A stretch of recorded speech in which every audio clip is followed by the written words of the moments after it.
There's something strange about Rodri. He doesn't look like a superstar. He doesn't play like one either. No flashy tricks. No endless stepovers. No desperate need for attention. And yet, take Rodri out of Manchester City, and suddenly, one of the greatest teams of the modern era can look completely different. That's not a coincidence, because Rodri isn't just another midfielder. He's the player who keeps the entire machine running. He wins the ball.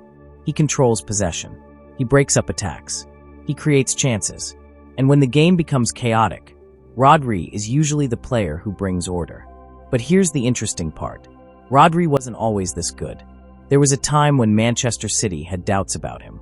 There was a time when he was still learning Guardiola's football. And there was a time when people wondered, could this tall, quiet midfielder really become one of the best in the world? The answer was waiting to be discovered. Rodri's story begins in Madrid, Spain. As a young player, he wasn't the kind of wonder kid who dominated headlines. But he had something coaches couldn't ignore. Intelligence.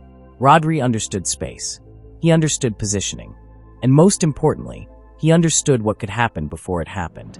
That sounds simple, but at the highest level of football, it's everything. Because if you know where the danger is going, you don't need to chase it. You can simply be there first.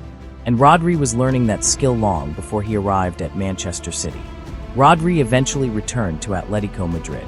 And this was a huge moment in his development. Because under Diego Simeone, there was no hiding. You had to defend. You had to concentrate.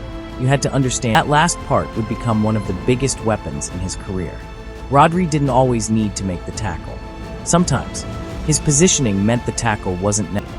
Manchester City paid around £62 million for Rodri. And immediately, the pressure was enormous.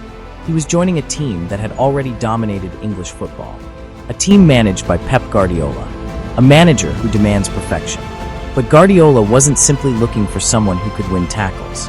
He wanted a midfielder who could control everything. Someone who could receive the ball from the defenders, escape pressure, break lines, protect the defense, and control the tempo.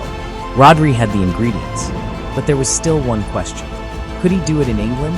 The Premier League was faster, more physical, and far less forgiving.